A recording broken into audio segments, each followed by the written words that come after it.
Episode 5 শুরু হয় 5 বছর আগে থেকে। সেখানে আমরা দো কিউ নামে একজন মানুষকে দেখি, যে তার বাড়িতে ছিল আর ফোনে তার পিতা অ্যাসেম্বলিম্যান বেকের সঙ্গে কথা বলছিল। সে বলে কি হয়েছে, সে একটি মেয়েকে তার বাড়িতে এনেছিল, কিন্তু এখন সেই মেয়েটি শ্বাস নিচ্ছে না। আমার মনে হচ্ছে সে মারা গেছে। আমি তাকে ছুরি দিয়েও মেরেছি। তার বাবা জিজ্ঞাসা করে, তুমি কি নেশা করেছ? সে বলে, আমি জানি না, কিন্তু সম্ভবত একটু করে ফেলেছি। পরে সে হেসে উঠে আর বলে, আমি খুব রেগে যাচ্ছি। আমি জানি না এখন আমি কি করব। পরের সিনে আমরা দেখি ডেটা সিকিউরিটি সেন্টারকে কেন্দ্র করে একটি অনুষ্ঠান হচ্ছিল। 3 জন লোক একজন আরেকজনের সঙ্গে কথা বলছে। পাশে ইভান ছিল, যে তাদের কথা শুনছিল। লোকগুলো বলছে, আমরা শুনেছি একটা ইনভেস্টমেন্ট ফার্ম নিলাম জিতেছে। এই ন্যাশনাল ডেটা সিকিউরিটি সেন্টার তাদেরই যাওয়ার কথা, কিন্তু আমরা তো তাদের চিনি না। ওরা কারা? আমরা কিভাবে তাদেরকে সিকিউরিটি সেন্টার দিতে পারি? শুনেছি ওরা প্রথম রাউন্ডে ছিল না, শেষ রাউন্ডে এসে প্রজেক্ট জিতেছে। আমাদের ওদের কিছু একটা করতে হবে। ওরা তারা হেসে উঠে। ইভান বলে, আমি কি এখানে বসতে পারি? তারপর সে তার কোম্পানি সম্পর্কে কথা বলতে শুরু করে। সেই কোম্পানিটা কেমন, তার শিকলগুলো কিভাবে মজবুত হয়েছে। তোমরা তাকে হালকাভাবে নিচ্ছ, তোমরা তাকে নড়াতে পারবে না। তার প্রভাব অনেক উপর পর্যন্ত পৌঁছে গেছে। একজন লোক বলে, তুমি তো দেখি বেশ লয়াল কর্মচারী। ইভান বলে, আমি সেই কোম্পানির কোনো কর্মচারী নই, আমি নিজেই সেই কোম্পানির সিইও। তারপর আমরা দেখি স্টেজে ঘোষণা করা হয় যে, মিস্টার সিইও প্লিজ মঞ্চে আসুন। ইভান এই 3 জনকে বিদায় জানিয়ে মঞ্চের দিকে যায়। তখনই একজন লোক তার দিকে আঙ্গুল তুলে বলে, আমি তোমাকে দেখে নিব। ইভান স্টেজে উঠে নিজের সঙ্গে বলে, হয়তো ওই আঙ্গুলটা আমার কাজে লাগতে পারে। পরের সিনে আমরা সেই আঙ্গুল তোলা লোকটিকে দেখি, যে পার্কিং সাইডে ছিল আর তার বাড়ি ফিরছিল। ঠিক তখনই সামনের দিকে একটি গাড়ি এসে দাঁড়ায়। সে চিৎকার করে বলে, গাড়িটা সরাও। কিন্তু মনে হয় ওটা ইভানের গাড়ি ছিল। সে গাড়িটা সরায় না। লোকটি জানলা দিয়ে তার হাত বের করে। পাশেই দাঁড়ানো আরেকজন লোক তার হাতের আঙ্গুল কেটে ফেলে। এরপরের সিনে ইভান তার বাড়িতে ছিল। সে একটা কাটিং বোর্ডের দিকে তাকিয়ে আছে। সেখানে একটি মানুষের হাত ছিল, কিন্তু একটি আঙ্গুল ছিল না। পরে সে সেই কাটা আসল আঙ্গুলটা সেখানে লাগিয়ে দেয়। তারপর তার নেনি পানি নিয়ে আসে। ইভান হেসে বলে, তুমি কিভাবে বুঝলে আমার পানির পিপাসা লেগেছে? নেনি বলে, আমি তোমার গলার আওয়াজ থেকেই বুঝে গেছি। ইভান বলে, কেউ একবার বলেছিল, বেদনা চলে যায়, কিন্তু সৌন্দর্য চিরস্থায়ী। ঠিক তখনই তার কাছে অ্যাসেম্বলিম্যান বেকের ফোন আসে। বেক বলে তার ছেলে দিউকুইং কি করেছে। সে একটি মেয়েকে মেরে ফেলেছে, আর এখন সে জানে না সে কি করবে। ইভান বলে, চিন্তা করো না, আমরা এসব কাজ ঠিক করার জন্যই আছি। এই কাজের জন্য আমরা কোনো টাকা নেই না। তুমি শুধু আমার জন্য একটা আর্ট পিস কিনে দাও। বাকি সবকিছু আমার উপর ছেড়ে দাও, আমি দেখে নেব।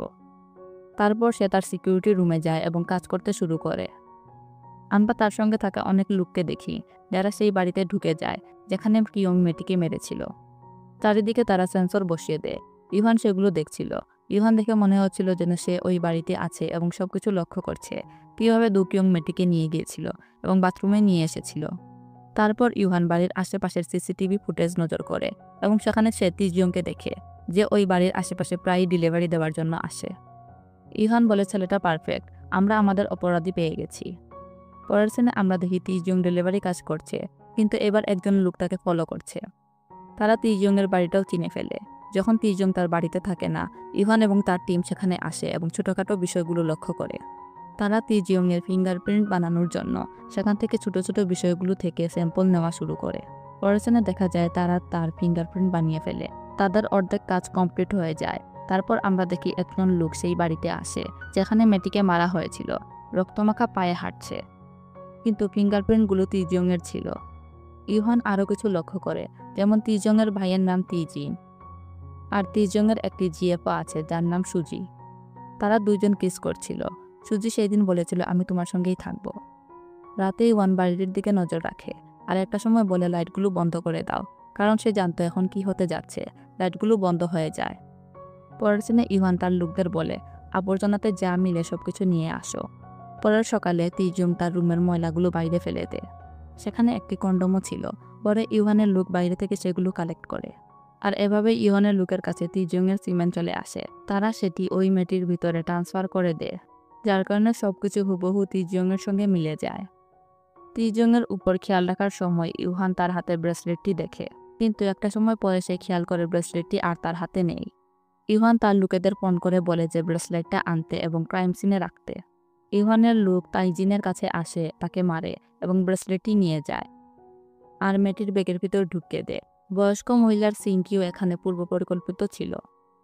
ইভান ইচ্ছা করে অ্যাপার্টমেন্টে গাছটি রেখেছিল, কারণ সে জানতো যে তিজং প্ল্যান্টের দেখাশোনা করে। এরপর আমরা এপিসোড 1-এ যা দেখেছিলাম তাই হলো, তিজংকে গ্রেফতার করা হয়। ইভান সেই খবরটি দেখছিল এবং বেকম্যানকে কল করে বলে যে, আমি তো বলেছিলাম আমি তোমার ছেলেকে বাঁচিয়ে দিব। আমরা সেই 1% মানুষ যাদের কেউ নাড়াতে পারবে না। বাকি যে 99% মানুষ আছে তারা আমাদেরকে খুশি রাখে, আমাদেরকে রক্ষা করে।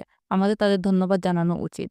এখন তোমার ছেলে দো কিউংকে কোথাও পাঠিয়ে দাও, যাতে সে এই সব কিছু ভুলে যেতে পারে। তারপর আমরা প্রেজেন্টের সিনে ইভানকে দেখি।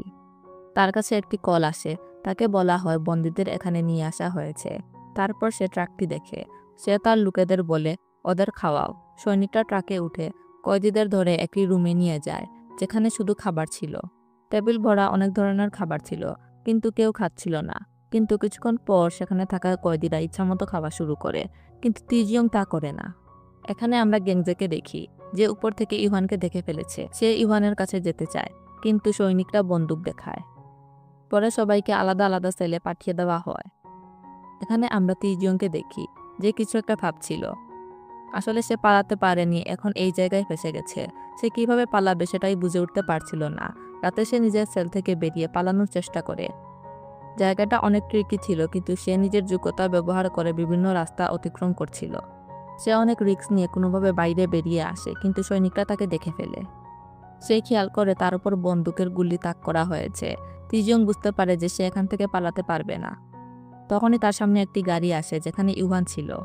সে তিজিয়ংয়ের কাছে আসে আর বলে, তোমাদের আনতে আমার অনেক কষ্ট হয়েছে, তাই এটা ব্যর্থ হতে দিও না। আমার গাড়িতে উঠো, আমি তোমাকে তোমার সেলে পৌঁছে দিচ্ছি। কিন্তু তিজিয়ং কোনো পাত্তা না দিয়ে হাঁটা শুরু করে। ইভানের গাড়িও তার সাথে সাথে আসছিল। ইভান তাকে জিজ্ঞাসা করে, তুমি কি পালাতে যাচ্ছিলে? এর জন্য আমি মোটেও রেগে নেই। তিজিয়ং থেমে যায় এবং তার কাছেই আসছিল, কিন্তু সৈনিকরা তা হতে দেয় না।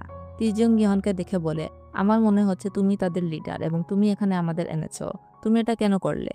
ইভান বলে, তুমি তো আগেই এখানে ছিলে, আর এটা জানার কোনো দরকার নেই। কাল একটা গুরুত্বপূর্ণ ম্যাচ হবে, সেখানে তোমাকে সেরাটা দিতে হবে।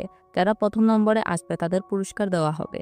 এরপর ইভান তার দিকে তাকিয়ে বলে, তোমাকে দেখে পরিচিত মনে হচ্ছে, তুমি কি অনেক বেশি ফেমাস? তারপর সে বলে, এটা দিয়ে আমি কি বা করবো, আমার চোখে তো সবাই ফেমাস। এরপর ইভান চলে যায়। তিজং তার সেলের দিকে যাচ্ছিল, তখনই এক বন্দী তার কাছে আসে। সে ওই বন্দী ছিল যে আগে তিজংকে মারার চেষ্টা করেছিল। এর নাম জিয়েং ছিল। জিয়েং বলে, তুমি কোথায় চলে গিয়েছিলে? আমার তো মনে হচ্ছে না আমরা এখানে বন্দী হিসাবে আছি। ওরা তো আমাদের ভালো কাপড় এবং খাবার দিচ্ছে। তিজিয়ং বলে, তুমি কি বলার চেষ্টা করছো? আমরা দুইজন ভালো ফ্রেন্ডও না। জিয়েং বলে, তুমি এসব কি বলছো? আমি আর আগের মতো তোমাকে মারার চেষ্টা করব না। আমরা আসলেই ভালো ফ্রেন্ড হতে পারি। তারপর বলে, আমার তোমার দিয়ে কিছু কাজ আছে, আমার সাথে কোথাও যেতে হবে। তিজং যেতে চাচ্ছিল না, কিন্তু জিং বলে, শুধু একবার চলো। পরে সে তাকে একটি জায়গায় নিয়ে যায়, যেখানে আগে থেকেই ডিওক্সু এবং তার লোকেরা অপেক্ষা করছিল। তিজং তাদের দেখে চলে যেতে চাইছিল, কিন্তু জিং তাকে আটকায় আর বলে, এখানে এসো এবং বসকে হ্যালো বলো। তারপর তিজং ভিতরে এসে বসে যায়। ডিওক্সু তার দিকে তাকিয়েছিল। ডিওক্সু আর তার লোকেরা তাকে মারতে চায়। ঠিক তখনই তিজং একটি বোতল নিয়ে সেটি ভেঙে তাদের দেখায়। এসব নিয়ে একটি মারামারি হওয়ার কথাই ছিল, কিন্তু তখনই সৈনিকরা উপর থেকে গুলি চালায়, আর সেটা হতে দেয় না। ডিওক্সু বলে, আজ তুমি বেঁচে গেছো, কিন্তু চিন্তা করো না, আমি এরকম আরও সুযোগ পাবো। আমি তোমাকে মেরেই ছাড়বো। সকালে একটি মিউজিক প্লে হয়, আর সব বন্দীদের বাইরে আসতে বলা হয়। তাদেরকে পরার জন্য সাদা ড্রেস দেওয়া হয়। তারা খেলার মাঠে আসে এবং চারপাশ তাকায়। উপরে ইউহান ছিল, যে তাদের সঙ্গে কথা বলছে। এটা সেই সিন যা আমরা এপিসোড 4-এ দেখেছিলাম। সেখানে কেউ একজন জিজ্ঞাসা করে, এটা কোন জায়গা? ইউহান বলে, এটা একটা রেস ট্র্যাক। তারপর আরেকজন বলে, আমাদের তুমি এখানে কেন এনেছো? তোমার কি এটার জন্য অনুমতি আছে? ইউহান বলে, হ্যাঁ। সেই ব্যক্তি বলে, এসব আমার একটু ভালো লাগছে না। আমি যখন ফিরে যাব আমি তোমার বিরুদ্ধে মামলা করব। এরপর সে অন্যদের উৎসাহিত করছিল চলে যাওয়ার জন্য। যখনই সে হেঁটে যাওয়া শুরু করে, ঠিক তখনই ইভান তার বন্দুক তুলে এবং সেই ব্যক্তির উপর গুলি করে। লোকটি সেখানেই মারা যায়। পরে সে সবাইকে জিজ্ঞাসা করে, আর কি কারো কোনো অভিযোগ আছে, চাইলে বলো। এখানে একটি গাড়ির রেস হবে এবং তার কোনো নিয়ম নেই। তারপর সে প্রাইজ মানি হিসাবে কিছু টাকা দেখায় আর বলে, এখানে 5 বিলিয়ন টাকা আছে, যে জিতবে সে এই টাকা পাবে। জিং জিজ্ঞাসা করে, গাড়িগুলো কোথায়? ইউহান বলে, তোমার সাথে যেই নাম্বার আছে ওই গ্যারেজে যাও, সেখানেই তোমার গাড়ি পেয়ে যাবে। পরের সিনে আমরা দেখি দো কিয়ং এবং ডিরেক্টর সিম সেখানে এসেছিল। দো কিয়ং বলছিল কিভাবে সে অপরাধ করার পরেও কোনো শাস্তি পায়নি। ডিরেক্টর সিন বলে, একটু আস্তে বলো, কেউ আমাদের শুনে ফেলবে। দো কিয়ং বলে, এরপরেও সে 2-3টা অপরাধ করে বসেছিল, কিন্তু সে বেঁচে গেল। এইসব ইউহান করিয়েছে। ইউহানই আমাদের এখানে ইনভাইট করেছে, তাই আমাদের ভয় পাওয়ার কোনো দরকারই নেই। পরে তারা ইউহানের কাছে আসে এবং তাকে জড়িয়ে ধরে। তারপর দো কিয়ং বলে, গাড়ির রেস তো একবারে সিম্পল হবে তাই না? কিন্তু ইউহান বলে, না, এটা আসলে ডগ ফাইট হবে। তারপর দো কিয়ং জিজ্ঞাসা করে, তুমি বলেছিলে ফার্স্ট প্রাইজ দিবে, তুমি কি সত্যি দিতে যাচ্ছ? ইউহান বলে, আমি প্রমিস দিয়েছি, আমাকে তা পূরণ করতেই হবে। কিন্তু আমি বিশ্বাস করি কেউ ফিনিশিং লাইন পার করতে পারবে না। তারা জিজ্ঞাসা করে, এখানে আমাদের ভূমিকা কি হবে? ইউহান বলে, তোমরা ফাউন্ডিং মেম্বার হিসাবে থাকবে। এই গেমটা ডার্ক সাইডে দেখানো হবে। আমি চাই পুরো দেশ এই গেমটা দেখুক আর এর উপর টাকা ইনভেস্ট করুক। এরপর আমরা দেখি বন্দিরা সবাই নিজেদের গ্রেজে আসে এবং নিজের গাড়ি পরীক্ষা করতে থাকে। যেগুলোর অবস্থা ভালো নয় সেগুলো মেরামত করছে। ডিএক্সু বাইরে দাঁড়িয়ে থাকে। সে তিজংয়ের দিকে তাকিয়ে থাকে। তিজংও তাকে দেখছিল। পরে সে ভিতরে আসে এবং গাড়িতে বসে পড়ে। এখানেই এই এপিসোড শেষ হয়ে যায়।